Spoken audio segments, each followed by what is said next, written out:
എൻ്റെ നല്ലയമ്മ.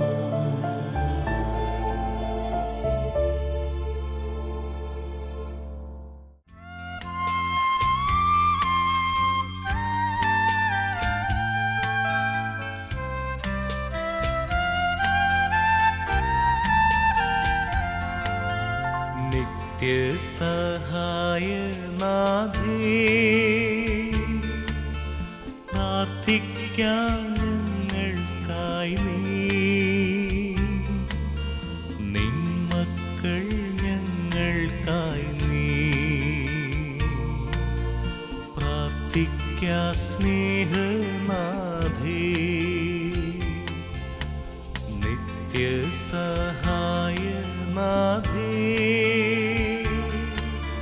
പ്രാർത്ഥിക്കാൻ ഞങ്ങൾക്കായി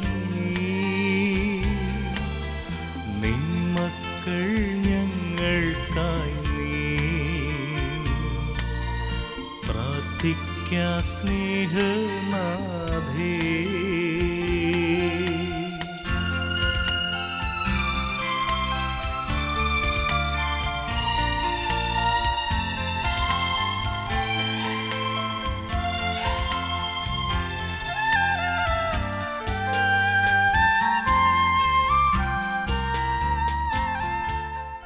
എൻ്റെ നല്ലയമ്മ.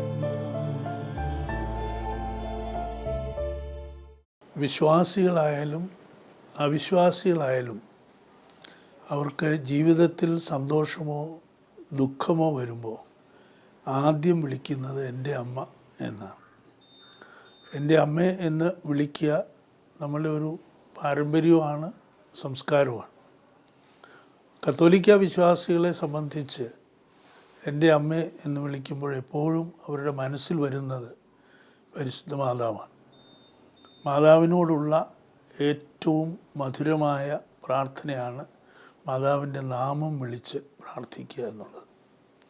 മാതാവിനെ സംബന്ധിച്ച് ഏത് വിശ്വാസിയെ സംബന്ധിച്ചും, പ്രത്യേകിച്ച് കത്തോലിക്ക കുടുംബങ്ങളിൽ ജനിച്ച് വളർന്നിട്ടുള്ള ആളുകളെ സംബന്ധിച്ച് വ്യത്യാസമില്ലാതെ കാണുന്ന ഒരു അനുഭവം, ഏത് പ്രതിസന്ധി വരുമ്പോഴും, കഠിനമായ രോഗാവസ്ഥയിലായാലും വേദനകൾ വരുന്ന സന്ദർഭങ്ങളിലും പ്രതിസന്ധികൾ ഉണ്ടാകുന്ന സമയത്തുമൊക്കെ മനസ്സ് നൊന്ത് അവർ വിളിക്കുന്നത് എപ്പോഴും എൻ്റെ അമ്മേ, എൻ്റെ മാതാവേ എന്നാണ്. ഞങ്ങളെ സംബന്ധിച്ചും അത് ഒരിക്കലും ഒരു വ്യത്യസ്തത കാണാത്ത കാര്യമാണ്. ചെറുപ്രായം മുതൽക്ക് നമ്മളുടെ മനസ്സിലെപ്പോഴും തെളിഞ്ഞു നിൽക്കുന്ന ഒരു ചിത്രം കർത്താവിൻ്റെ ചിത്രം പോലെ തന്നെ മാതാവിൻ്റെ ചിത്രവുമാണ്. പഴയ കാലത്തെ ക്രൈസ്തവ കുടുംബങ്ങളിൽ, പ്രത്യേകിച്ച് കത്തോലിക്ക കുടുംബങ്ങളിലൊക്കെ അവരുടെ പൂമുഖത്ത് തന്നെ തിരുക്കുടുംബത്തിൻ്റെ ഒരു ചിത്രമുണ്ടാവും. ആ ചിത്രത്തിലെ മാതാവും യൗസേപ്പിതാവും ഉണ്ണീശോയും ഏത് വിശ്വാസിയുടെയും ശൈശവം മുതൽ മനസ്സിൽ പതിഞ്ഞ് നിൽക്കുന്ന ഒരു ചിത്രമാണ്. ഈ തിരുക്കുടുംബ ചിത്രത്തിൽ നിന്നാണ് മാതാവിനോടുള്ള ആഴമായൊരു ഭക്തി ഒരു വിശ്വാസിയുടെ മനസ്സിൽ ഉടലെടുക്കുന്നത്. ഞങ്ങളുടെ കുടുംബത്തിലും വളരെ ചെറുപ്പം മുതൽക്ക് ഞാൻ കണ്ടിട്ടുള്ള ഒരു കാര്യം ഈ മാതാവിനോടുള്ള ഭക്തിയാണ്. സന്ധ്യ ആയാൽ കുടുംബത്ത് എല്ലാവരും ചേർന്ന് കൊന്ത നമസ്കാരം എത്തിക്കുന്ന ഒരു പതിവ് അക്കാലത്ത് എല്ലാ കുടുംബങ്ങളിലും ഉള്ളത് ഞങ്ങളുടെ കുടുംബത്തിലും ഉണ്ടായിരുന്നു. സന്ധ്യമണി അടിക്കുന്ന സമയമാകുമ്പോൾ എല്ലാ വീടുകളിലും തന്നെ ആ കുടുംബാംഗങ്ങൾ ചേർന്ന് കൊന്ത എത്തിക്കുന്ന പതിവ് മുടക്കിയിരുന്നില്ല. പ്രായമുള്ളവരും കൊച്ചുകുട്ടികളും ഒന്നുപോലെ അതിൽ പങ്കെടുത്തിരുന്നു. ഈ ഒരു പശ്ചാത്തലത്തിലാണ് എനിക്കും മാതാവിനോടുള്ള ഭക്തിയുടെ ആദ്യ പാഠങ്ങൾ പഠിക്കാനിട വന്നിട്ടുള്ളത്. പിൽക്കാലത്ത് അത് ജീവിതത്തിൻ്റെ ഒരു ഭാഗമായി തീർന്നു. എന്നെ സംബന്ധിച്ച് ഒരുപക്ഷെ ഈ മാതൃഭക്തിയിലേക്ക് എന്നെ ഏറ്റവും നയിച്ചിട്ടുള്ളത് എൻ്റെ അമ്മയുടെ ആഴമായ മരിയഭക്തി ആയിരുന്നിരിക്കണം. അമ്മച്ചി സ്വാതന്ത്ര്യ സമരത്തിൽ പ്രവർത്തിക്കുന്ന കാലത്തും പിൽക്കാലത്ത് പൊതുരംഗത്ത് പ്രവർത്തിക്കുന്ന കാലത്തും അമ്മച്ചിയുടെ കയ്യിൽ എപ്പോഴും ഒരു കൊന്ത ഞാൻ കണ്ടിട്ടുണ്ട്. ഒന്നുകിൽ കഴുത്തിലാവും, അല്ലെങ്കിൽ അത് കയ്യിൽ കൊണ്ട് നടക്കും, അല്ലെങ്കിൽ ഹാൻഡ് ബാഗിൽ അതുണ്ടാവും. കൊന്തയില്ലാതെ അമ്മ ഒരിടത്തേക്കും പോയിരുന്നില്ല. എപ്പോഴും കൊന്ത അമ്മയുടെ സ്ഥിരമായ ഒരു കൂട്ടായിട്ടാണ് ഞാൻ കണ്ടിട്ടുള്ളത്. അപ്പോൾ അമ്മ ഏത് സന്ദർഭത്തിലും, പ്രത്യേകിച്ച് യാത്രാവേളകളിൽ എപ്പോഴും സന്ധ്യയായി കഴിഞ്ഞാൽ കൊന്ത ചെല്ലണം എന്ന് നിർബന്ധിക്കുമായിരുന്നു. അങ്ങനെയാണ് ജപമാലയോടുള്ള ഒരു ഭക്തി എനിക്കും ചെറുപ്പം മുതൽക്ക് വന്നത്. പിന്നീട് എൻ്റെ താല്പര്യം കഴിയുന്നത്ര കൊന്തകൾ ശേഖരിക്കുക എന്ന്. എനിക്കൊരു കളക്ഷൻ ഓഫ് റോസറീസ്, അത് എനിക്ക് ഏറ്റവും കൂടുതലുള്ളത് പ്രത്യേകിച്ച് കുറെ കൂടി പ്രായമായി കഴിഞ്ഞതിന് ശേഷം ഞാൻ സൂക്ഷിക്കാൻ തുടങ്ങിയത് മാർപ്പാപ്പ വെഞ്ചരിച്ച കൊന്തകളാണ്. ഏത് പിതാവിനെ കാണുമ്പോഴും തിരികെ പോരാൻ നേരത്ത് മിക്ക പിതാക്കന്മാർക്കും അറിവുള്ള കാര്യമായതുകൊണ്ട് മാർപ്പാപ്പ വെഞ്ചരിച്ച ഒരു കൊന്ത തരും. ഒരുപക്ഷെ കേരളത്തിൽ മാർപ്പാപ്പ വെഞ്ചരിച്ച കൊന്തകളുടെ ഏറ്റവും ശേഖരം എനിക്കുണ്ടാവുമെന്നാണ് ഞാൻ അഭിമാനിക്കുന്നത്.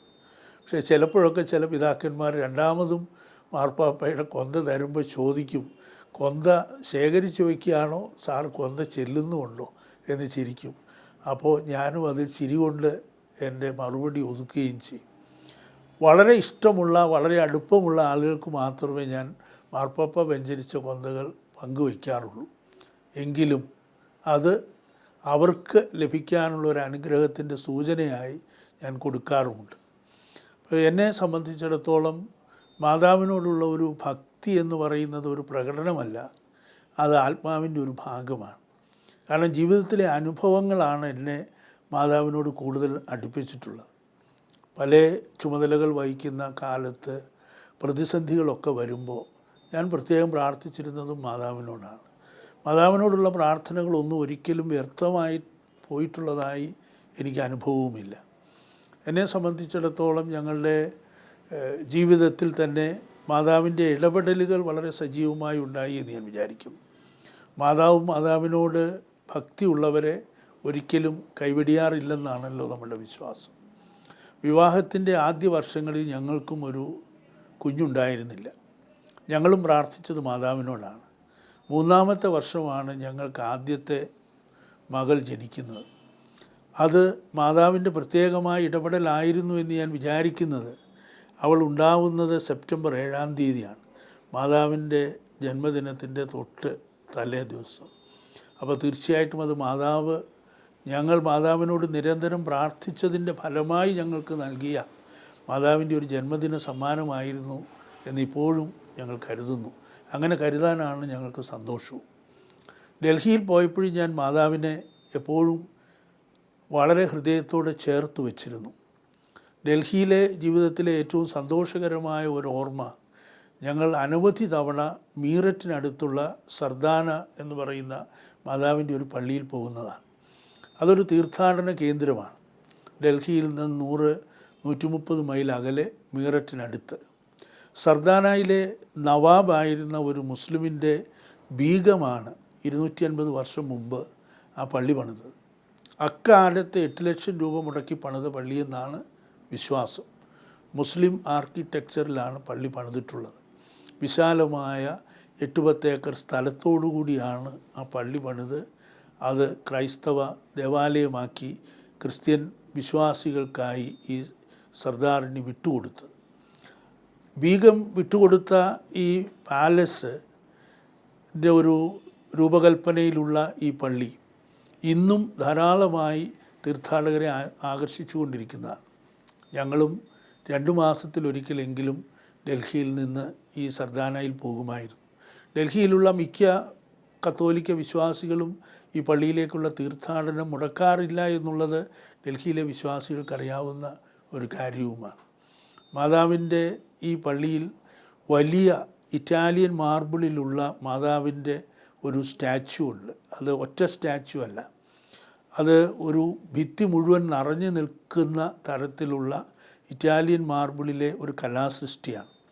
അത് ഇറ്റലിയിൽ നിന്ന് കപ്പൽ മാർഗം കൊണ്ടുവന്ന് ബോംബെയിൽ കൊണ്ടുവന്ന് അവിടെ നിന്ന് തീവണ്ടിയിലും പിന്നീട് കുതിരവണ്ടിയിലും ആനയെക്കൊണ്ടുമൊക്കെ ചുമപ്പിച്ചാണ്. വളരെ ബലവത്താണ്, പക്ഷേ അതേസമയം വളരെ ഭാരമുള്ളതുമാണ്. അതാണ് ആ പള്ളിയിലെ മുഖ്യ പ്രതിഷ്ഠ. ഇന്നും ആളുകൾ ആരാധനയോടുകൂടിയാണ് ആ ചിത്രത്തെ, മാതാവിൻ്റെ ഈ രൂപത്തെ നോക്കി പ്രാർത്ഥിക്കുന്നത്, പ്രാർത്ഥനകൾക്ക് അനുഭവവും ഉള്ളത്. അപ്പോൾ മാതാവുമായിട്ടുള്ള ബന്ധം എന്ന് പറയുന്നത് അതൊരു ആത്മബന്ധമാണ്. ഏത് വിശ്വാസിക്കും മാതാവിനെ ഒഴിവാക്കി നിർത്തിക്കൊണ്ട് യേശുവിലേക്കുള്ള ഒരു ചെന്നു ചേരൽ പ്രയാസകരമാകുമെന്ന് ഞാനും വിശ്വസിക്കുന്നു.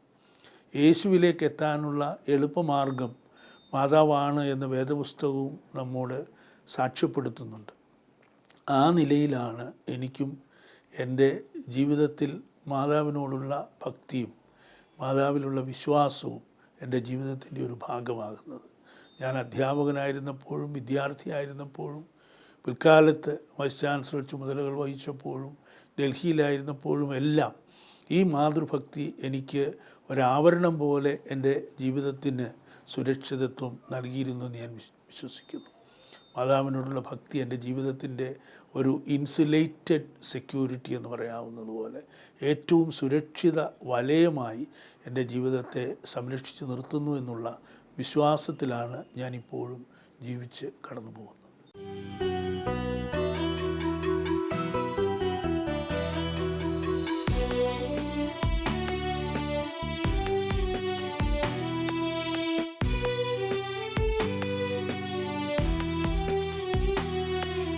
ചൊല്ലുന്ന നിമിഷം മാതാവിൻ ചാരി ചെല്ലുന്നു ജപമാല വഴിയാ,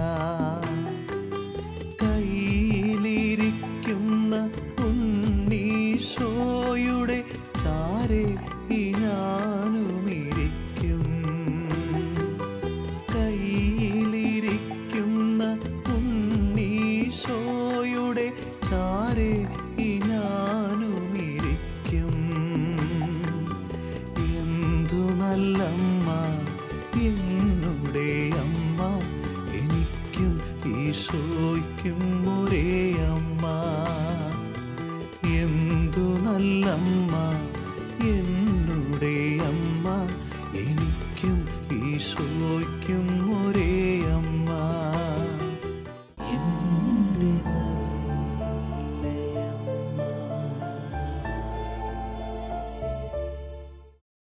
മാതാവിനോടുള്ള ഭക്തി ഒരിക്കലും ഒരു പ്രത്യേകമായ ഒരു പരിശീലനത്തിൻ്റെ മാത്രം ഭാഗം എന്ന് പറയാൻ നിവൃത്തിയില്ല. മാതാവ് എന്നും മനസ്സിലുണ്ട്. ഏറ്റവും ശൈശവപ്രായം മുതൽ മാതാവിനോടുള്ള ഭക്തി ജീവിതത്തിൻ്റെ ഭാഗമായത് മാതാപിതാക്കൾക്ക് മാതാവിനോടുള്ള ആഴമായ ഭക്തി കണ്ടും അവർ ഈ ഭക്തിയിൽ അവരെ തന്നെ എപ്പോഴും നിലനിർത്തുന്നത് ശ്രദ്ധിച്ചിട്ടുമാണ്. എൻ്റെ മൂത്ത സഹോദരി ഇപ്പോൾ മിണ്ടാമഠം എന്ന് പറയുന്ന ക്ലോയിസ്റ്റഡ് കാർമലിലാണ്. ചേച്ചിയും വളരെ കൊച്ചിലെ മുതൽക്ക് തന്നെ മാതാവിനോടുള്ള തീവ്രമായ ഭക്തിയിലാണ് വളർന്നിരുന്നത്. സ്കൂൾ കാലത്ത് മാതാവിൻ്റെ കുറിച്ചുള്ള ഈ ഫ്ലോട്ടുകളിലൊക്കെ എപ്പോഴും മാതാവിൻ്റെ ഭാഗമെടുത്തിരുന്നത് ചേച്ചിയാണ്. അപ്പോൾ ചേച്ചിക്ക് മാതാവിനോടുള്ള ഭക്തിയും ഒരുപക്ഷെ മാതാവിനോടുള്ള എൻ്റെ ഭക്തിയെയും സ്വാധീനിച്ചിരിക്കണം. ചേച്ചിയായിരുന്നു അമ്മ കഴിഞ്ഞാൽ പിന്നെ എന്നെ സംബന്ധിച്ച് ഏറ്റവും നല്ല ഗൈഡായി ജീവിതത്തിൽ വന്നിരുന്നത്. പിന്നീട് സ്കൂൾ കാലത്ത് കൂടെ പഠിച്ചിരുന്നവരിൽ ചിലരും മാതാവിൻ്റെ ഭക്തിയിൽ ഒരുപക്ഷെ എന്നേക്കാൾ വളരെ മുമ്പിലായിരുന്നവരായിരുന്നു. അവരുമായിട്ടുള്ള സൗഹൃദത്തിൻ്റെ സ്വാധീനവും തീർച്ചയായിട്ടും മാതാവുമായിട്ടുള്ള അടുപ്പത്തെ വർദ്ധിപ്പിക്കുന്നതിന് സഹായിച്ചിട്ടുണ്ട്.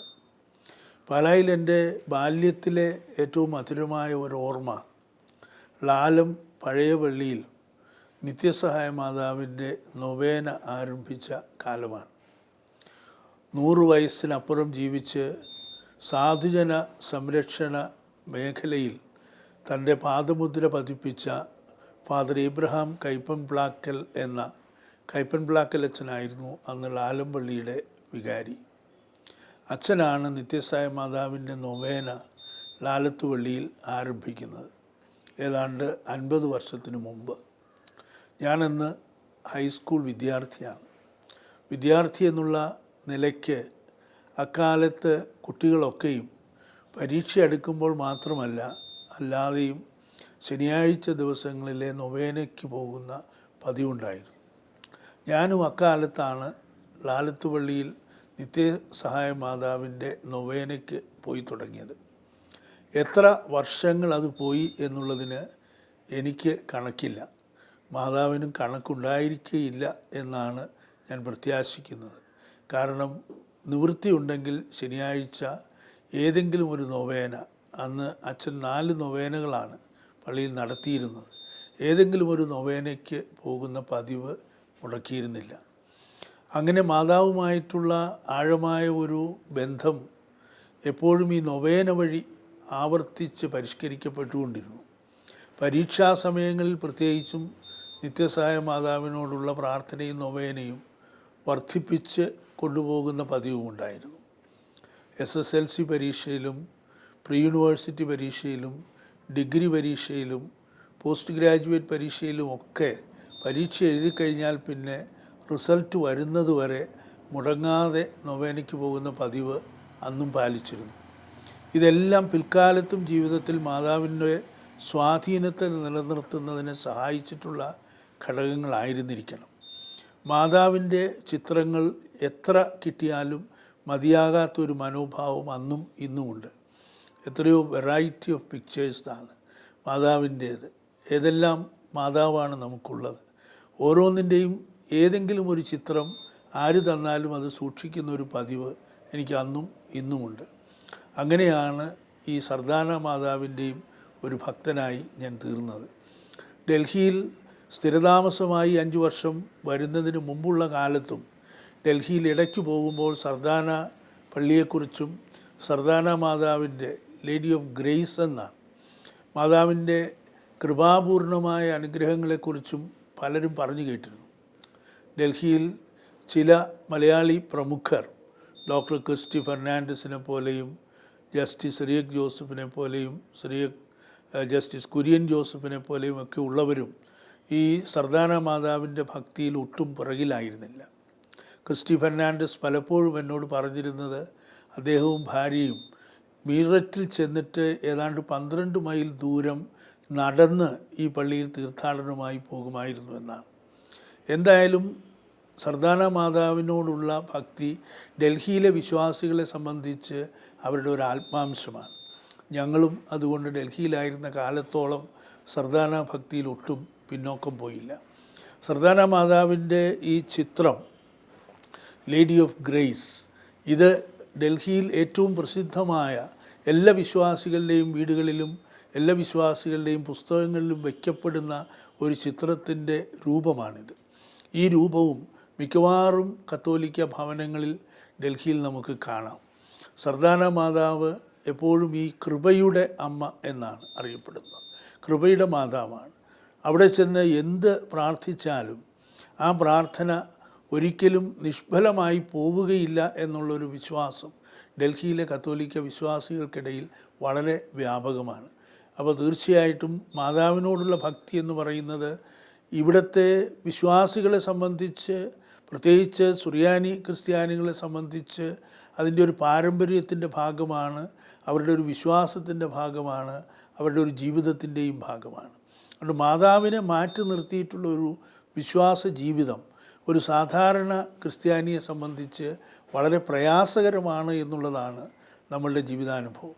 അപ്പോൾ മാതാവ് നമ്മുടെ ജീവിതത്തെ നിരന്തരമായി സ്വാധീനിച്ചു കൊണ്ടിരിക്കുന്ന ഒരു ശക്തി സ്രോതസ്സാണ്, അനുഗ്രഹത്തിൻ്റെ ഒരു സ്രോതസ്സാണ്, സംരക്ഷണം നൽകുന്ന സംരക്ഷണത്തിൻ്റെ ഒരു സ്രോതസ്സാണ്.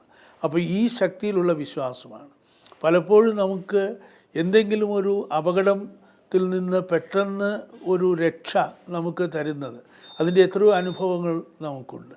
ഞങ്ങൾ ഡൽഹിയിൽ നിന്ന് നാട്ടിലേക്ക് വരുന്നതിന് 2 മാസം മുമ്പ് മനേസർ എന്ന് പറയുന്ന സ്ഥലത്ത് ഒരു മേജർ ജനറൽ മാണിയുടെ മകൻ്റെ കല്യാണത്തിന് പോവുകയാണ്. ഞാനും അനുവും മാത്രമേ ഉള്ളൂ കാറിൽ പുറകിൽ, ഡ്രൈവർ മുമ്പിലാണ്. ഞങ്ങൾ പോകുന്ന ഡൽഹി മാനസർ ഹൈവേയിൽ, ആ ഹൈവേയിൽ വെച്ച് ഞങ്ങളുടെ തൊട്ട് മുമ്പ് ഒരു വലിയ ട്രക്ക് പോകുന്നുണ്ട്. പെട്ടെന്നാണ് ഈ ട്രക്ക് വലത്തേക്ക് വെട്ടിച്ചത്, പ്രത്യേകിച്ച് സിഗ്നലൊന്നും ഇല്ലാതെ. ഞങ്ങളെ സംബന്ധിച്ചിടത്തോളം അപകടം മുന്നിൽ കണ്ട ഒരു സന്ദർഭമാണ്. ഞങ്ങളുടെ ഡ്രൈവർ ഒരുപക്ഷെ അസാമാന്യമായ മനസാന്നിധ്യം കൊണ്ട് അദ്ദേഹവും വലത്തേക്ക് ഈ കാറ് വെട്ടിക്കുകയുണ്ടായി. എങ്കിലും ഞങ്ങൾ പൂർണ്ണമായും വിശ്വസിച്ചത് ഞങ്ങളുടെ കാറ് ഈ ട്രക്കിൻ്റെ പുറകിൽ ചെന്ന് ഇടിക്കും എന്നാണ്. അത്രയ്ക്ക് നാരോ ഒരു ഡിസ്റ്റൻസ് മാത്രമേ ഈ കാറും ട്രക്കുമായിട്ടുണ്ടായിരുന്നു. ഞാൻ വിളിച്ചു പ്രാർത്ഥിച്ചത് മാതാവിനെയാണ്. ആ സമയത്ത് അപകടം മുന്നിൽ കാണുന്നു, അപകടം ഉണ്ടാകുമെന്ന് ഉറപ്പാകുന്നു, ഇടിക്കും എന്നുള്ളതിനെപ്പറ്റി സംശയമില്ലാത്ത ഒരവസ്ഥയിൽ മാതാവിനെ വിളിച്ചാണ് ഞങ്ങൾ പ്രാർത്ഥിച്ചത്. മാതാവിനോടുള്ള ഒരു പ്രാർത്ഥന. ആ പ്രാർത്ഥനയുടെ അത്ഭുതകരമായ ഒരു ഫലത്തിൽ നേരിയ ഒരു വ്യത്യാസത്തിലാണ് ഈ ട്രക്ക് കാറുമായി ഇടിക്കാതെ, ട്രക്കുകാരനും പെട്ടെന്ന് അവൻ്റെ കണ്ണാടിയിലും ഞങ്ങളുടെ കാറിൻ്റെ അവസ്ഥ കണ്ടിട്ടുണ്ടാവും, അവനും ശ്രദ്ധിച്ചിട്ടുണ്ടാവും. എങ്കിലും ഞങ്ങളിപ്പോഴും വിശ്വസിക്കുന്നത് അന്ന് സംഭവിക്കാമായിരുന്ന വലിയ ഒരപകടം അതുണ്ടായിരുന്നെങ്കിൽ, ഈ ഭീമാകാരനായ ട്രക്കിൻ്റെ പുറകിൽ ഞങ്ങളുടെ കാറ് ചെന്ന് ഇടിച്ചിരുന്നെങ്കിൽ ഒരുപക്ഷെ എന്ത് സംഭവിക്കും എന്ന് പറയാൻ നിവൃത്തിയില്ല. പക്ഷേ ആ ഒരു നിർണായകമായ അപകടത്തിൻ്റെ സാധ്യതാ സന്ദർഭത്തിൽ ഞങ്ങളുടെ കാറിനെയും കാറിലുണ്ടായിരുന്ന ഞങ്ങളെയും ഡ്രൈവർക്കും ഒരു പോറൽ പോലും വരാതെ, കാറിനും ഒരു അപകടവും സംഭവിക്കാതെ, കാറിലുള്ളവർക്കും ഒരു അപകടവും സംഭവിക്കാതെ, വലിയ ഒരു അപകട സംഭവത്തിൻ്റെ സാധ്യത നിൽക്കുന്ന ഒരു നിമിഷത്തിലാണ് മാതാവിനെ വിളിച്ചുള്ള പ്രാർത്ഥന ഞങ്ങൾക്ക് രക്ഷാകവചമായത് എന്ന് ഞാൻ വിചാരിക്കുന്നു. മാതാവിനെ സംബന്ധിച്ചും ഞങ്ങളുടെ അനുഭവം മാതാവ് വിളിപ്പുറത്താണ് എന്നുള്ളതാണ്. എപ്പോൾ നമ്മൾ വിളിച്ചു പ്രാർത്ഥിച്ചാലും മാതാവ് ഏറ്റവും സമീപസ്ഥയായി നമുക്ക് നിൽക്കുന്നു എന്നുള്ള ഒരു അനുഭവം. ഏത് സന്ദർഭത്തിലും, ഏത് പ്രതിസന്ധിയിലും, ഏത് അപകടത്തിലും മാതാവിനെ വിളിക്കുമ്പോൾ മാതാവ് തൊട്ടടുത്ത് എന്നുള്ള ഈ ഒരു വിശ്വാസമാണ് ജീവിതത്തിൽ മാതാവുമായുള്ള ബന്ധത്തിൽ മുന്നോട്ട് കൊണ്ടുപോകുന്നത്. നമ്മുടെ ജീവിതത്തിൽ നമുക്ക് സംഭവിക്കാവുന്ന ഏത് പ്രതികൂല സാഹചര്യത്തിലും മാതാവ് സമീപസ്ഥയാണ് എന്നുള്ള ഒരു ചിന്ത, മാതാവ് തൊട്ടടുത്തുണ്ട് എന്നുള്ളൊരു വിശ്വാസം, മാതാവ് കാക്കും എന്നുള്ള ഒരു ഉറപ്പ്, ഇതാണ് നമ്മളെ മുന്നോട്ട് കൊണ്ടുപോകുന്നത്. ഞങ്ങളെ സംബന്ധിച്ച്, എന്നെ സംബന്ധിച്ചും എൻ്റെ കുടുംബത്തെ സംബന്ധിച്ചും മാതാവ് എന്നും ഞങ്ങൾക്ക് തുണയും സംരക്ഷണവും നൽകിയ ഒരു പ്രത്യേകമായ അനുഭവത്തെ, അനുഗ്രഹത്തെ നൽകിയ ഒരു ദൈവ മാതാവ് എന്നുള്ള ചിന്തയാണ് ഞങ്ങൾക്കുള്ളത്. അതുകൊണ്ട് മാതാവിനെ ഞങ്ങൾ യേശുവിലേക്ക് ചെല്ലാനുള്ള മാർഗം എന്ന് മാത്രമല്ല, യേശുവിനോട് ഞങ്ങളെ അടുപ്പിച്ച് നിർത്തുന്നു എന്നുള്ളത് മാത്രമല്ല, മാതാവ് ഞങ്ങളെ മാതാവിനോടും അടുപ്പിച്ച് മാതാവിൻ്റെ സംരക്ഷണത്തിൽ, മാതാവിൻ്റെ അനുഗ്രഹ വലയത്തിൽ കാക്കുന്നു എന്നുള്ളൊരു വിശ്വാസം.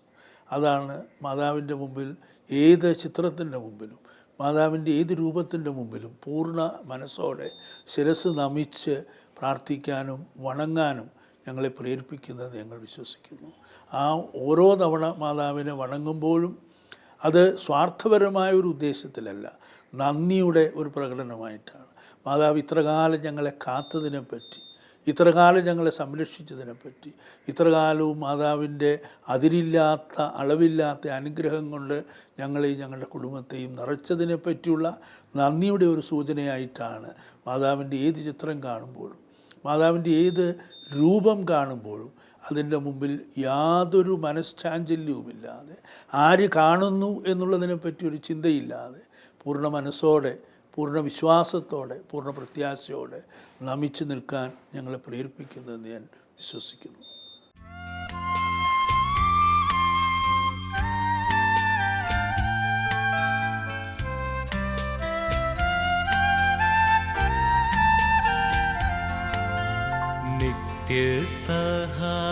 നിത്യസഹായനാഥേ,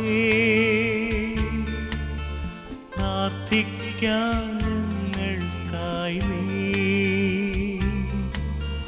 നിൻ മക്കൾ ഞങ്ങൾക്കായി പ്രാർത്ഥിക്കാ സ്നേഹനാഥേ.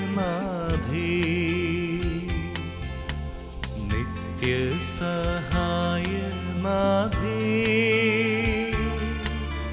പ്രാർത്ഥിക്കാൻ ഞങ്ങൾ